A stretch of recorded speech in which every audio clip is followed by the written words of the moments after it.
Mister Bisht को एक पूरी तरह सफेद और साउंड प्रूफ कमरे में 7 दिन अकेले रहने का चैलेंज दिया गया और इस चैलेंज के दौरान मिस्टर बिस्ट को किन किन मानसिक परेशानियों का सामना करना पड़ा। ये कोई सामान्य चैलेंज नहीं था, इसलिए कमरे के बाहर 24 घंटे डॉक्टर उनकी निगरानी कर रहे थे ताकि उनकी मानसिक हालत बिगड़ते ही उन्हें तुरंत बाहर निकाला जा सके। पहले दिन मिस्टर बिस्ट को कमरे के अंदर बंद कर दिया गया।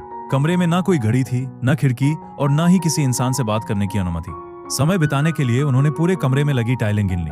कुछ घंटों बाद उन्हें भूख लगी, लेकिन खाना कब आएगा इसका कोई अंदाजा नहीं था। जब खाना आया तब भी उन्हें काफी देर बाद पता चला, क्योंकि कमरा पूरी तरह साउंड प्रूफ था। दूसरे दिन लगातार सफेद रोशनी की वजह से उन्हें ठीक से नींद नहीं आई।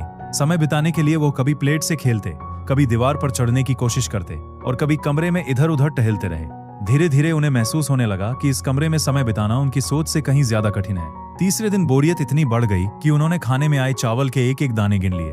इसके बाद वो अपनी कल्पनाओं में खोने लगे और खुद को ऐसा महसूस कराने लगे जैसे किसी पार्क में घूम रहे हों और उनके पास कोई मछली पकड़ रहा हो। इसीलिए डॉक्टरों को भी लगने लगा कि लंबे समय तक अकेले रहने का असर उनके दिमाग पर पड़ने लगा है। चौथे दिन तेज सफेद रोशनी की वजह से उनके सिर में दर्द रहने लगा। अब वो कभी कमरे में गोल गोल चक्कर लगाते, कभी खुद से बातें करते और कभी छोटी छोटी चीजों में मनोरंजन ढूंढने की कोशिश करते। मानसिक रूप से वो पहले से कहीं ज्यादा थक चुके थे।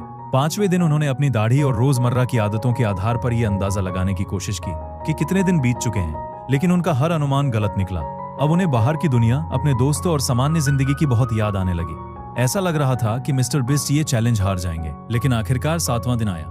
दरवाजा खुला और मिस्टर बीस्ट कई दिनों बाद कमरे से बाहर निकले। आखिरकार उन्होंने राहत की सांस ली। खुली हवा और अपने दोस्तों को देखकर उनके चेहरे पर फिर से मुस्कान आ गई और इस तरह उन्होंने 7 दिन का ये कठिन चैलेंज सफलतापूर्वक पूरा कर लिया।